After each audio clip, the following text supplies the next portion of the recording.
goal is to double the pace of housing construction to almost 500,000 new homes every single year. Homes you can afford to buy. We can build Canadian pipelines with Canadian steel to deliver Canadian energy to a Canadian refinery, and that will cause a massive economic boom. We're not in it for the billionaires, and proof of that is our plan today. Ending the fossil fuel subsidies, going to highly profitable oil and gas companies to give families the ability to retrofit their homes. It shows you whose side we're on. It is day 9 of this federal election campaign, and leaders are crisscrossing the country, pitching the promises they hope will win your vote. Liberal leader Mark Carney in the Greater Toronto Area with a housing announcement, Conservative leader Pierre Poilievre in New Brunswick with an energy promise, NDP leader Jagmeet Singh jumping from a climate announcement in British Columbia to Edmonton, and Yves-François Blanchet in the Lower St. Lawrence region of Quebec. The Greens, the first campaign to head north, campaigning today in Whitehorse. With us now to dig into Week 2 policy is a panel of candidates who have taken a short break from their own campaigns to join us live. Gregor Robertson is the Liberal candidate for Vancouver, Fraserview South, Burnaby. Melissa Lantsman here in studio is the Conservative candidate for Thornhill.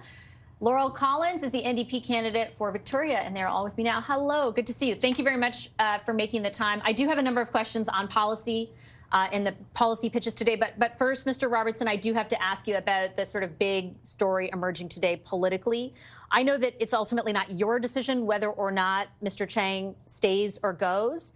But given what we know now about what he said, despite the fact that he's apologized, but what he said about his then Conservative rival, are you comfortable with Mr. Chiang also remaining as a Liberal candidate? Well, first and foremost, I'll just say his comments were absolutely unacceptable, I think, to all of us that are his colleagues.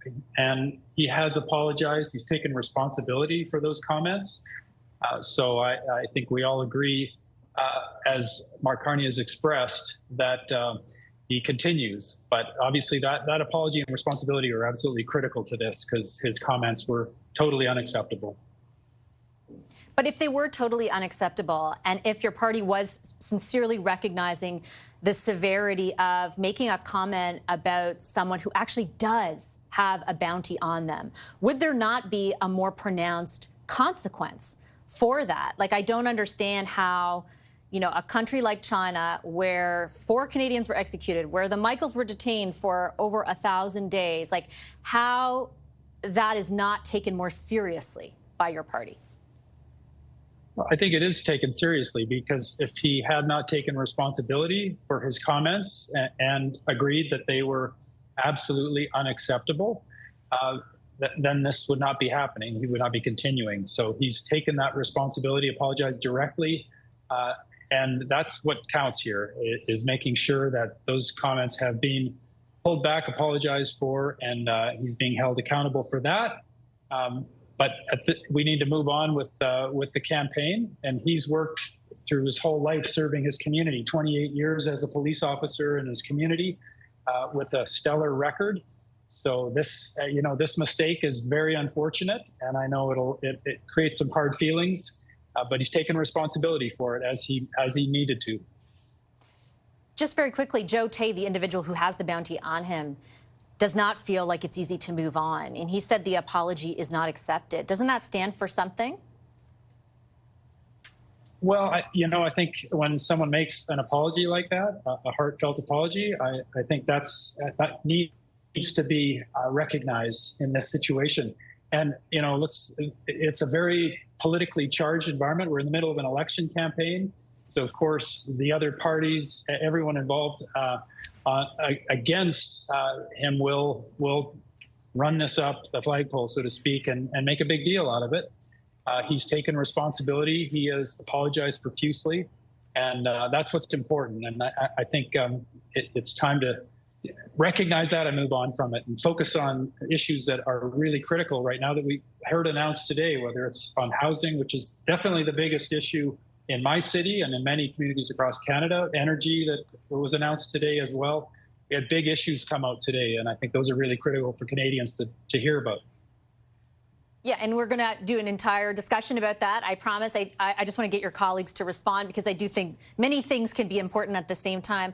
Ms. Landsman, Mr. Robertson's point is that the apology is sincere and that there should be some credence given to that. Is that not possible? No, what Mr. Robertson just said is that we should focus on other things, that parties are making a big deal out of this. Canadians should take this seriously. It is a dangerous, dangerous thing to suggest that you should take a bounty out on another Canadian citizen, threaten their lives. This is completely disqualifying, and it actually speaks to Mark Carney's judgment. If Mark Carney can't stand up to Paul Chiang, how is Mark Carney going to stand up for any Canadian? If this is what's allowed in their caucus, when a man's life is already threatened, and somebody goes out and says, "I'm going to take, why don't you turn over this guy to the regime's consulate here, Beijing's consulate here in Toronto for cash. Why don't you kidnap him and take him there?" That is a disqualifying statement for any individual, but particularly for a sitting MP. And I certainly would not take away from the seriousness of what you just said.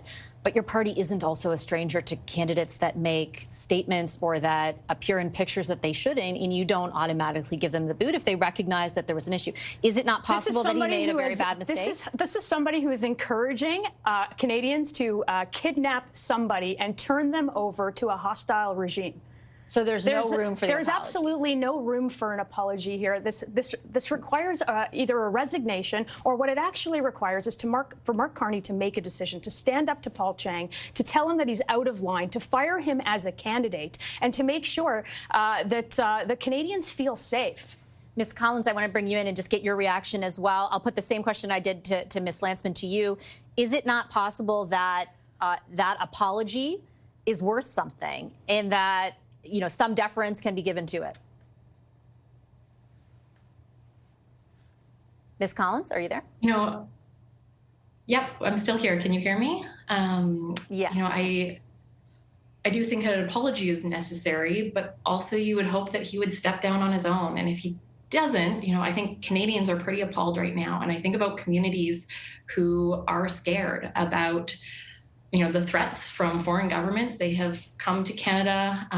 They think that they are safe to speak out against human rights abuses, to speak up for justice and, for what they believe. And then to know that a sitting MP, a candidate in the Liberal Party, then encouraged people to turn someone over for a bounty. When I heard Mr. Robertson say we need to move on now, I think a lot of those communities don't feel like they can move on right now. And until the Liberal Party takes some responsibility for this, takes responsibility for saying to Canadians that this is somehow acceptable, I don't think a lot of people are going to move on. Okay, and we will discuss this later with the front bench. I do technically want to move on to the policies that your party's announced today. And Mr. Robertson, I'll start with you on housing, which of course you have a lot of time and have experience with, given your previous role as the mayor of Vancouver. Your party today is proposing an expanded role, essentially, for government in housing to address the crisis that persists. But though you yourself weren't a part of this government for the last 10 years, that government, that Liberal government, allowed immigration levels, for example, to rise to a level where they then had to drastically cut them back. They insisted just a few short years ago that housing was a provincial responsibility until they were forced otherwise. Why should Canadians watching tonight trust anything your party is saying about the government having an expanded role in this, given its own track record? Well, I think first and foremost, and the reason that I'm running in this election, is we have a new leader in Mark Carney. We have someone with a business background who's been really good at executing, creating jobs, and focusing on economic growth.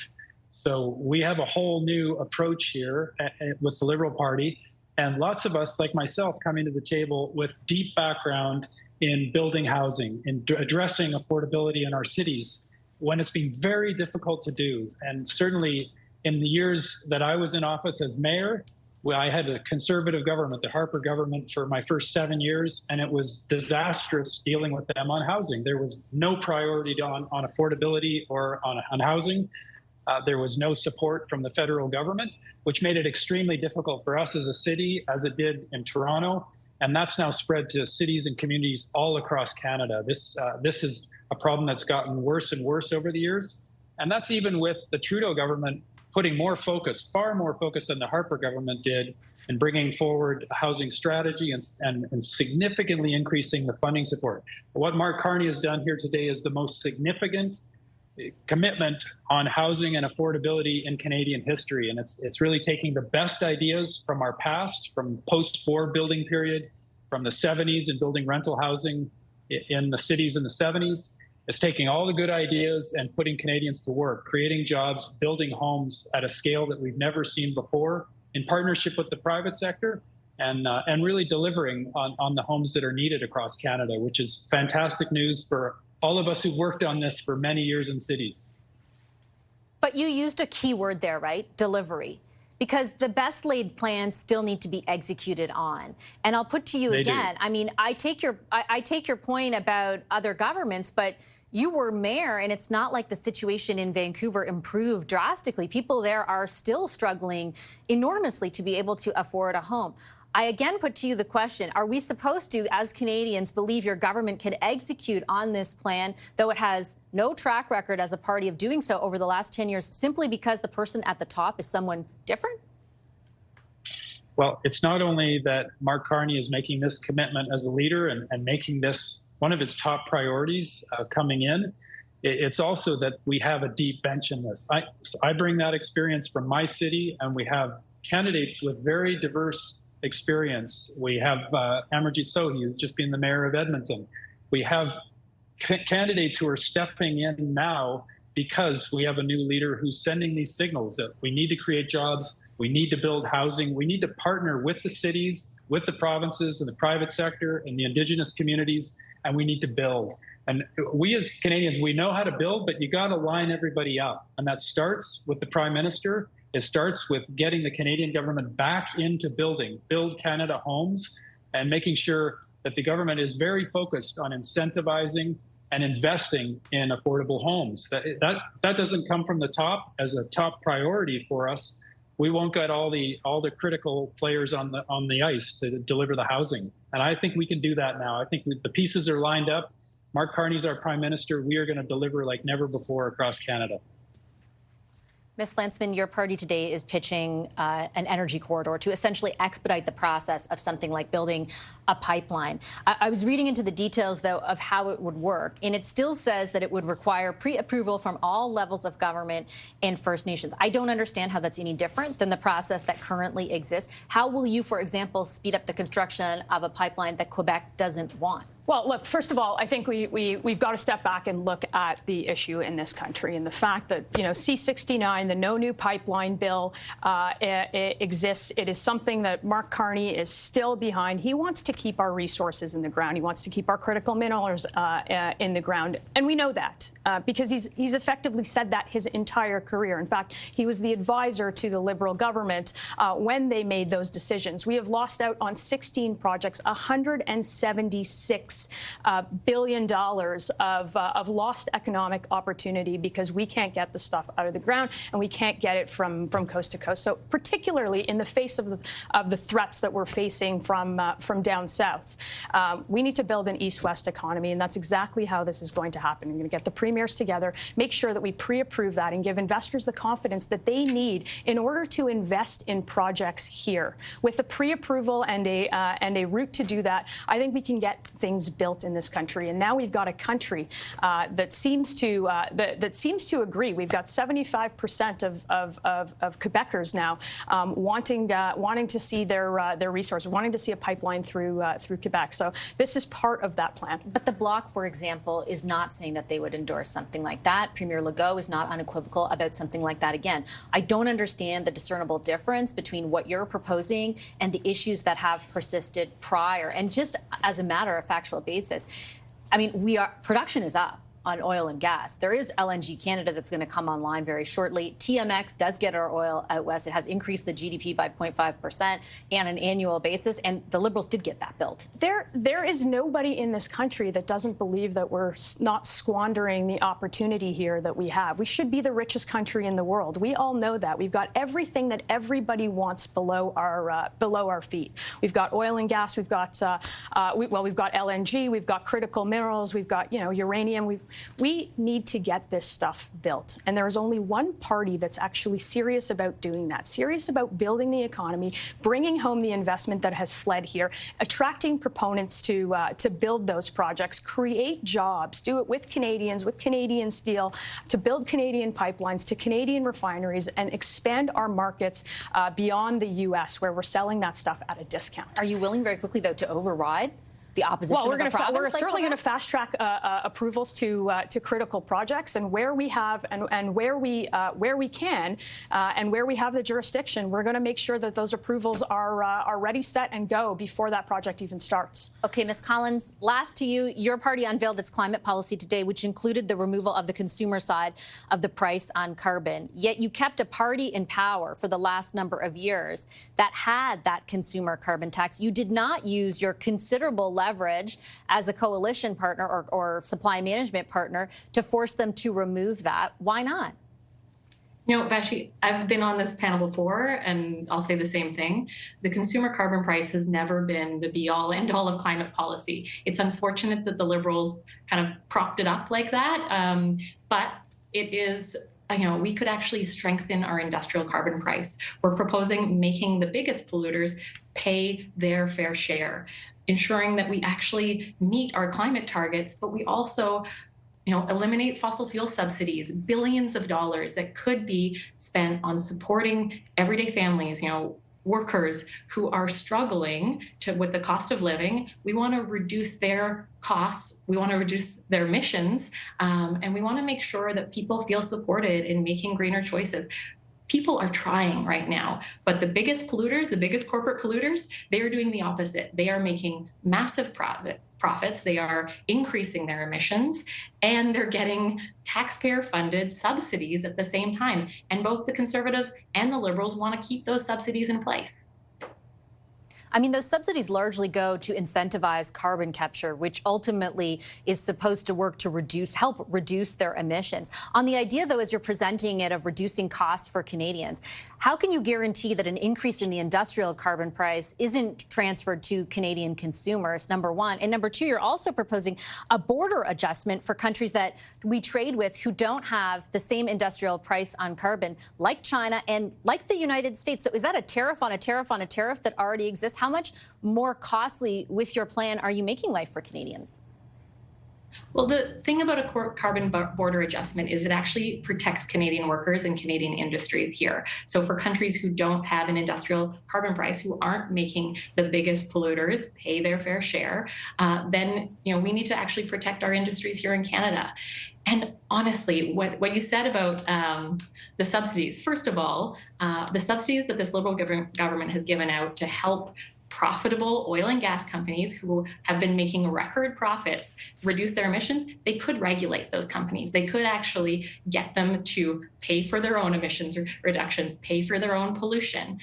But unfortunately, they haven't done that. But there are also billions of dollars in subsidies that are going to oil and gas extraction and new developments. There was just a report out about the billions of dollars that this government continues to hand out to profitable oil and gas companies. We could take those billions and we could invest them in supporting families who are struggling right now. Let's bring down their energy bills with retrofits. Let's help them bring down their emissions, support workers, support everyday families here in Canada. Okay, I've got to leave it on that note. I'm sorry. We'll be back. I hope next one you want more. I know everyone has more to say, but I've already gone 20 minutes. I'm in trouble. Thanks, everybody. Gregor Robertson, Melissa Lantzman, and Laurel Collins.